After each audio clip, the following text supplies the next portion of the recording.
Hello বন্ধুরা, আমাদের চ্যানেলে তোমাদের সকলকেই স্বাগতম। আজকের ক্লাসে আমরা ক্লাস 7 এর রায়ো মার্টিন ২০২৬ প্রশ্নবিচিত্রার ইতিহাসের ফার্স্ট সেমিটিভের ২ নম্বর মডেল সেটের প্রশ্নোত্তরগুলি আলোচনা করব। ইতিহাসের আগের মডেল সেটগুলির প্রশ্নোত্তরের ভিডিও তোমরা যদি দেখে না থাকো, তাহলে অবশ্যই আমাদের চ্যানেলে গিয়ে দেখে নিও। নিচে ডেসক্রিপশনে লিংক আমি দিয়ে রাখলাম। আর তোমরা যদি আমাদের চ্যানেলে নতুন হয়ে থাকো, তাহলে চ্যানেলটিকে সাবস্ক্রাইব করে পাশে থাকা বেল আইকনটি অলে প্রেস করে রেখো। তাহলে পরে ক্লাসের ভিডিওগুলো আমি আপলোড করলেই তোমাদের কাছে নোটিফিকেশন পৌঁছে যাবে। তাহলে শুরু করা যাক। আমাদের দেওয়া নোটসের ভিডিও অস্পষ্ট দেখালে তোমরা তোমাদের ইউটিউব ভিডিওর সেটিংয়ে গিয়ে কিছু পরিবর্তন করলেই তোমাদের ভিডিও কোয়ালিটি অনেক ইমপ্রুভ হয়ে যাবে। তাহলে দেখে নাও সেটিংয়ে গিয়ে তোমরা কি পাল্টাবে। প্রথমে তোমরা তোমাদের ইউটিউব ভিডিওর ডান দিকে দেখবে এই ছবিটা, এটা হচ্ছে সেটিং। এখানে ক্লিক করবে। তারপরে তোমরা কোয়ালিটিতে ক্লিক করবে। এইখানে ক্লিক করার পরে তোমরা ক্লিক করবে অ্যাডভান্সডে গিয়ে। এইখানে ক্লিক করার পরে তোমরা যাবে 720p 60, এইখানে ক্লিক করবে। এইখানে ক্লিক করার কিছুক্ষণ পরেই তোমরা দেখবে তোমাদের ভিডিও কোয়ালিটি আগের তুলনায় অনেক ভালো হয়ে গেছে। ১ নম্বরে আছে সঠিক উত্তরটি বেছে নিয়ে লেখো। ১ নম্বর প্রশ্ন হলো কৈবর্ত বিদ্রোহের নেতা ছিলেন ভীম। দ্বিতীয় প্রশ্ন হলো সকলোত্তর পত্নাত উপাধি ছিল হর্ষবর্ধনের। তৃতীয় প্রশ্ন হলো সেন রাজাদের আদি বাসস্থান ছিল কর্ণাট অঞ্চল। পরের প্রশ্ন হলো শশাঙ্কের রাজধানী ছিল কর্ণ সুবর্ণ।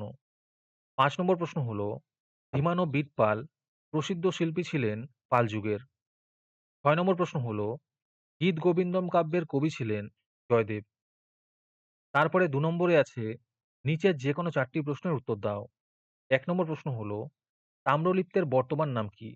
এর উত্তর হবে তমলুক। দ্বিতীয় প্রশ্ন হলো কার বাড়ি নাস্তিক পণ্ডিতের ভিটা নামে পরিচিত? এর উত্তর হবে অতীশ দীপঙ্কর শ্রীজ্ঞানের। তৃতীয় প্রশ্ন হলো হযরত মুহাম্মদ কবে জন্মগ্রহণ করেন? এর উত্তর হবে ৫৭০ খ্রিস্টাব্দে। ৪ নম্বর প্রশ্ন হলো বরেন্দ্র এলাকা কোনটি? এর উত্তর হবে ভাগীরথী ও করতোয়া নদীর মধ্যবর্তী এলাকা বরেন্দ্র নামে পরিচিত ছিল। ৫ নম্বর প্রশ্ন হলো পাল রাজারা কোন ধর্মের অনুরাগী ছিলেন? এর উত্তর হবে বৌদ্ধ ধর্মের। আজকের সমাধান করা মডেল সেটটির মূল্য মাত্র ৳৩। তোমরা আমাদের হোয়াটসঅ্যাপ নাম্বার 7501121499 এ যোগাযোগ করে এই মডেল সেটটি নিতে পারো এবং পরবর্তী মডেল সেটের ভিডিও পেতে আমাদের ইউটিউব চ্যানেলটি সাবস্ক্রাইব করে রেখো এবং অ্যাডভান্স নোটিফিকেশন পেতে আমাদের হোয়াটসঅ্যাপ চ্যানেল জয়েন করতে পারো। ডিসক্রিপশনে লিংক দেওয়া রইল, তোমরা সেখানে গিয়ে আমাদের হোয়াটসঅ্যাপ চ্যানেল জয়েন করতে পারো। তারপরে ৩ নম্বরে আছে নিচের যে কোনো দুটি প্রশ্নের উত্তর দাও। ১ নম্বর প্রশ্ন হলো বল্লাল সেনের লেখা দুটি বইয়ের নাম লেখো। এর উত্তর হবে দান সাগর ও অদ্ভুত সাগর। দ্বিতীয় প্রশ্ন হলো তরাইনের দ্বিতীয় যুদ্ধ কত খ্রিস্টাব্দে কাদের মধ্যে হয়েছিল? এর উত্তর হবে তরাইনের দ্বিতীয় যুদ্ধ ১১৯২ খ্রিস্টাব্দে মোহাম্মদ ঘুরির সাথে তৃতীয় পৃথ্বীরাজ চৌহানের মধ্যে হয়েছিল। ৩ নম্বর প্রশ্ন হলো উড় ও নাড়ু কি? এই উত্তরগুলো একটু তোমরা দেখে নিও।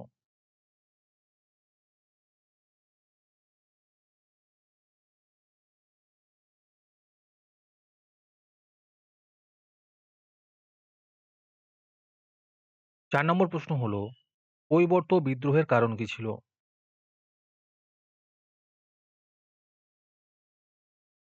আমাদের এই সমাধান পর্বটি তোমাদের উপকারে এসে থাকলে অবশ্যই চ্যানেলটিকে সাবস্ক্রাইব করে আমাদের পাশে থেকো এবং পরবর্তী ক্লাসটি তোমাদের কোন বিষয়ের ওপর প্রয়োজন তা কমেন্টে আমাদের লিখে জানিও।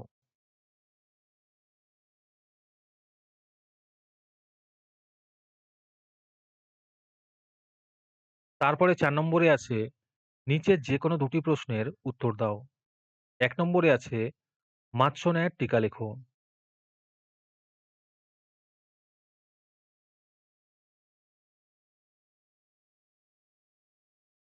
২ নম্বর প্রশ্ন হলো রাজা লক্ষণ সেনের রাজসভার সাহিত্য চর্চার পরিচয় দাও।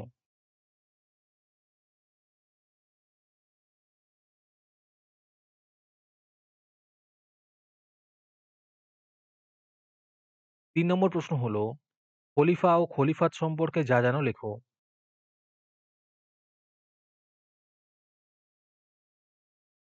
৪ নম্বর প্রশ্ন হলো, ইউরোপের সামন্ততন্ত্রের টিকা লেখো। তারপরে ৫ নম্বরে আছে, নিচের যেকোনো ২ টি প্রশ্নের উত্তর লেখো। ১ নম্বর প্রশ্ন হলো, হুয়ানজাং-এর বর্ণনা অনুযায়ী প্রাচীন বাংলা নগর হিসেবে কর্ণ সুবর্ণ নগরের পরিচয় দাও।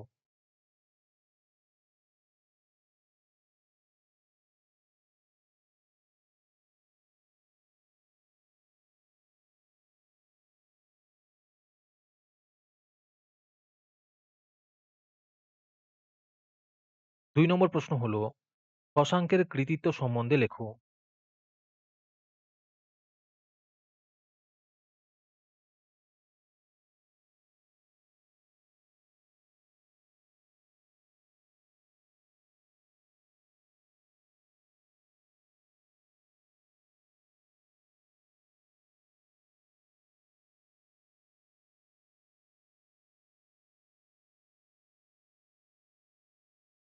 তিন নম্বর প্রশ্ন হলো, পঞ্চরত্ন বলতে কি বোঝো? আর এর সাথে প্রশ্ন আছে, জনসমর্থনের নিরিখে বাংলায় পাল ও সেন শাসনকালের তুলনামূলক আলোচনা করো।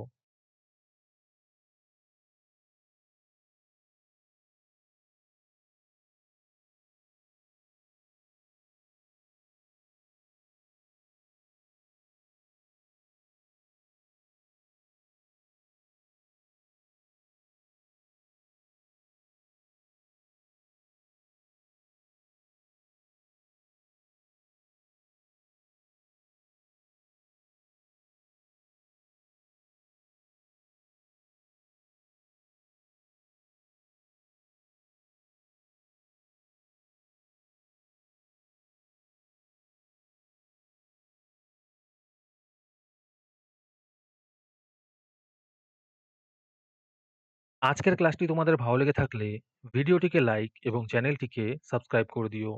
তার সাথে ভিডিওটি তোমাদের সহপাঠীদের শেয়ার করে দিও। আর তোমরা কোথা থেকে আমাদের ভিডিওটি দেখছো অবশ্যই কমেন্টে লিখে জানিও। তাহলে আজকে এই পর্যন্তই। দেখা হচ্ছে পরের ক্লাসে।